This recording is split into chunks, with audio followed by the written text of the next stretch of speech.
Hey guys, thanks again for tuning in. My name is Vince, welcome back to my channel.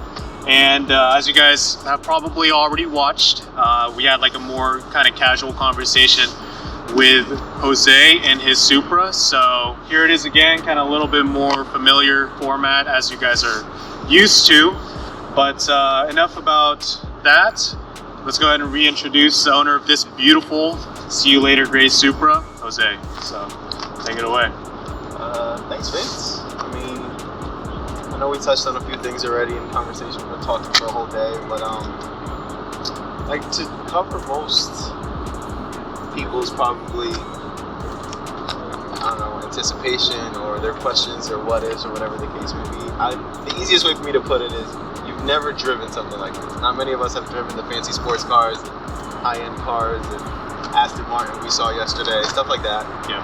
Right? So to me, it's like every car has a specific character. The companies were thinking something when they were putting the car together. And they kind of want you to, it's kind of hard if you get into a vehicle and think, oh, I'm comparing it to, it's kind of like going into a new relationship, right? And you're like, oh, I remember things that she used to do for me that this one doesn't. But it's just like, that's not fair to either one of them because it's not the same person. So to me, like the first thing I was anticipating when I got into this car was to compare it to how it drives to an 86. Like that was the one thing I kind of had to get over the hump because A, I don't have a stock 86, and B, this isn't that.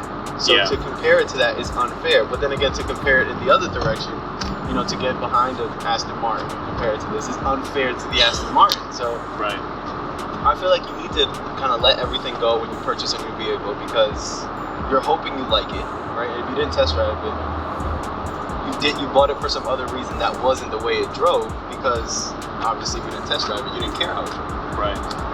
So that's essentially what it was. I had to get into the vehicle and understand I had never driven anything like this. You know, stick shift has come a long way from the days when we were younger and like, you would put your hand on the knob and it would vibrate. You know, that's not the case anymore. So I feel like that's what it was to me. Like I had to get into this car and realize that I was getting into something A, brand new, B, nobody had done it before.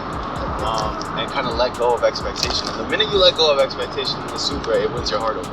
It really does because it's just like everything is there for you. The car is super intuitive, like we talked about.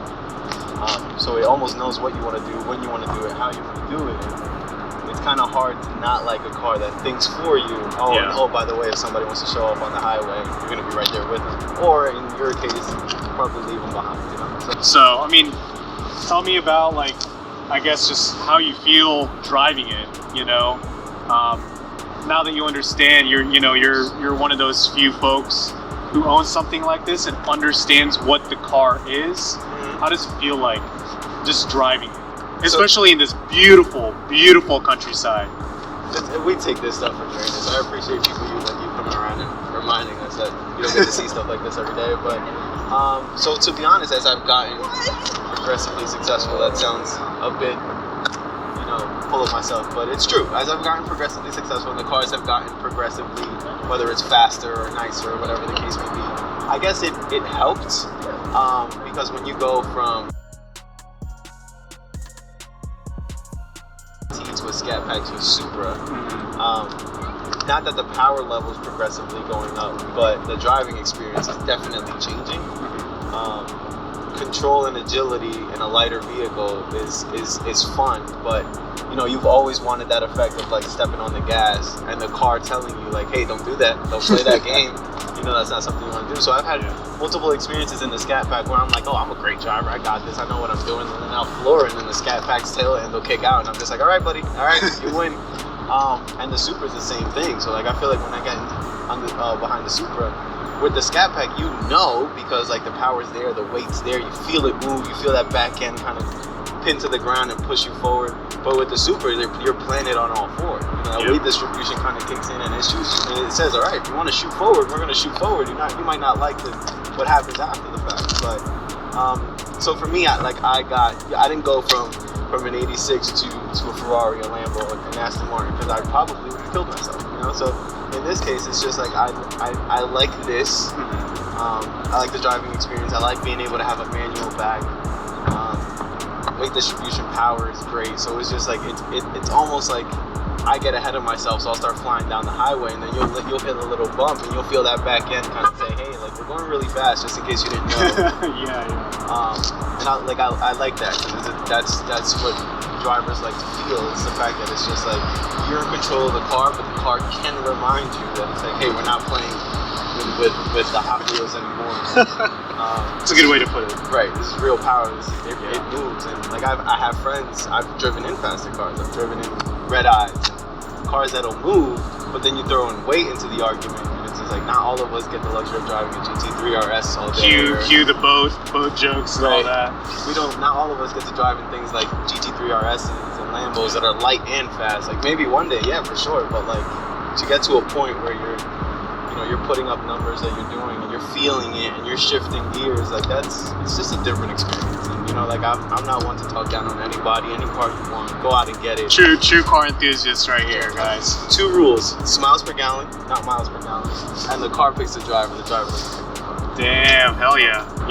I mean, that's well said on that point, because I mean, just riding it whenever you were driving it around, even just in normal traffic or around these curvy roads that are in this beautiful Pennsylvania. If you guys didn't know where I was, where Jose's located at, we're in Pennsylvania.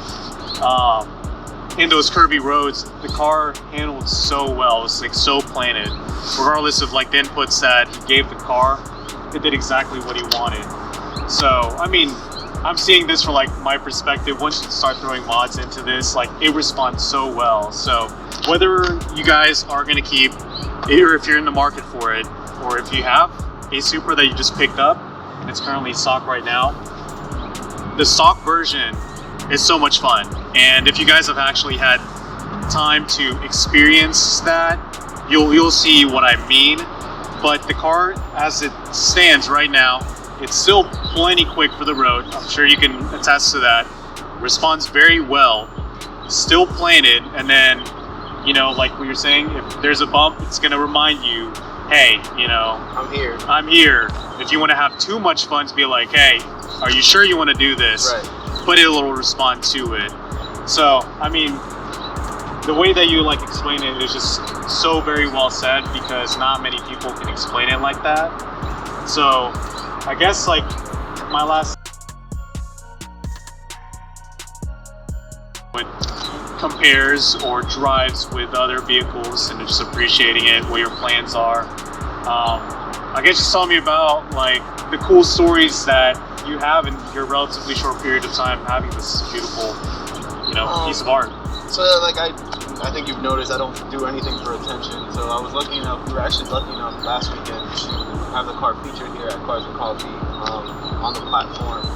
Didn't put any crazy sign. I didn't put 1 of 500. I didn't put manual Supra. I parked it next to actually my salesman for the deal has a 2022. Nice. And his is modded really, really well. So his was parked there, and then this was parked there. So like you put them next to each other.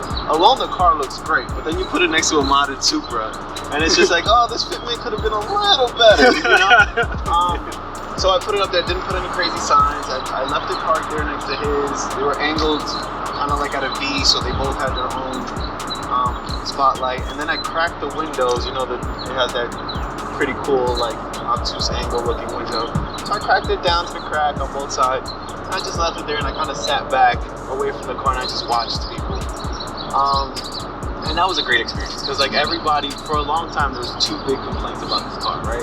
BMW did it, not Toyota. The other one was it doesn't come in a manual, right? Yeah. I feel like now that it came with a manual, it's like, dude, can we just appreciate the fact that we're getting this car in a manual, putting it together? If you know, great. If you don't know, it's unfortunate, but at the same time, there's that small market of people that know and appreciate, and there's a tiny window right there where people like Nathan and people like us kind of understand. It's just like there's no way, but it's here. So it's stories like that. Like I don't have any extravagant stories. I'm just like, like I was driving down the street and some dude wanted to race me, and like I floored it. I don't have that, man. Like you're not gonna get that from me. So I guess like the last thing that I just want to ask, I mean, you were telling me yesterday, if you guys viewed the other video, Jose mentioned this as well, is you waited 3 years for this car. You heard about everything going on with the Supra as time went on, the the people driving it, you know, the feedback that they provided, how the modding community has responded to this car. How would you say, like, has it lived up to the hype? You know, was that way? Like, if you guys are in the same position as Jose, maybe you guys ordered your manual Supra, or even just a ZF8 Supra, did it live up? Was the wait worth it? So I feel like as time went on, the anticipation grew. You know, like 2019, oh hey, Toyota's bringing back the Supra. Okay, all right. Now I have a problem because now I'm older, I'm not 10 anymore. And now I have to contemplate whether or not I should buy it and not, oh, I can't buy it. Doesn't matter whether I want it or not, right? My girlfriend / fiance comes into the picture right around the time Toyota announced the Supra. So she was at a crossroads where she needed to buy a car.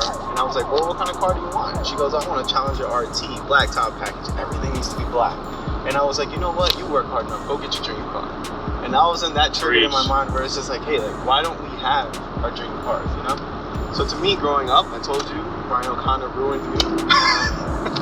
Probably a lot of people watching this video too. 100% Brian O'Connor ruined me. And then so it keeps going. F9 comes out, right? And Jan is in an orange Supra, keeping up with Dom's ridiculously overpowered. Shout out to Gabby and Caleb, because they were like this couple I'm friends with back home. Yeah. That's exact. They saw that orange one. Now they have one. Yeah. Then Nissan announces the Z. You know, so it's just like, all right, here we go. You're giving us a manual sports car. What everyone's been asking for. Right. In this day and age. Gorgeous car. But it's just not like I didn't have like that nostalgic value, that knowing that I have a Toyota, I trust their reliability, I love the dealerships. Like you drive a Supra. You know, when I tell somebody, you drive a Supra, whether it's an MK4 or an MK5 that pop into their head, there's a certain level of prestige that comes with the name.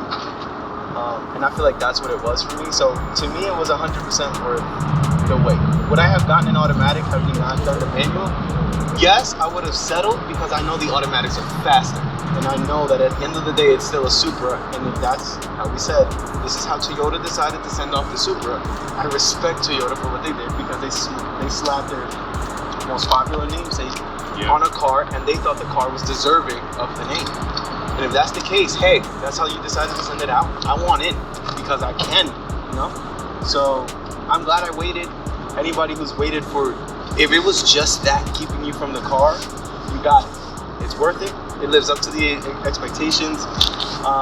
Forget all the negativity and all the noise you hear. Get in the car, drive it, let it go, you know?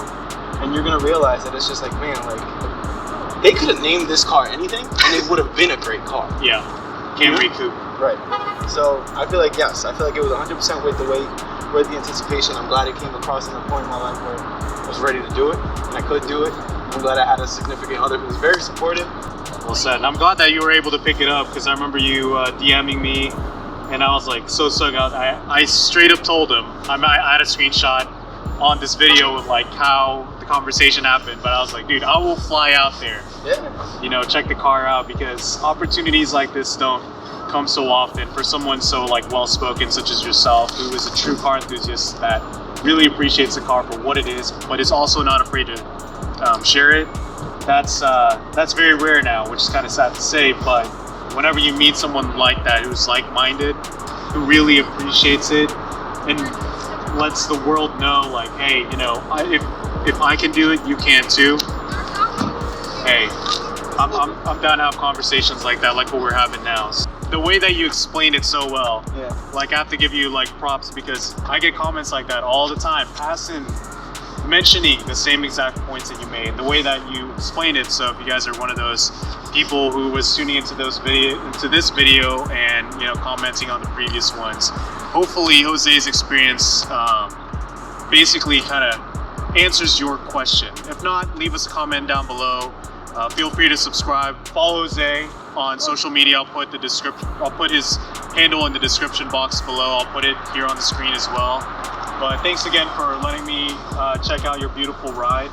Thanks again, guys, and I'll see you guys in the next one. And don't take our word for it. This isn't the best car out there. It's the best car for us. Exactly. That's really all. If you guys are one of those kids that grew up with Gran Turismo, like us, you can do it. Midnight Club. Midnight Club. Oh man, Midnight Club. There you go. Speed. Hell yeah. It was bad.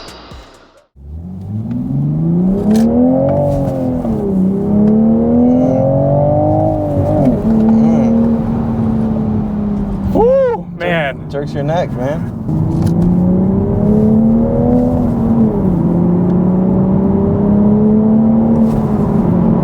Ooh, man. I might be liking this way too much. It's the same reaction every Dude.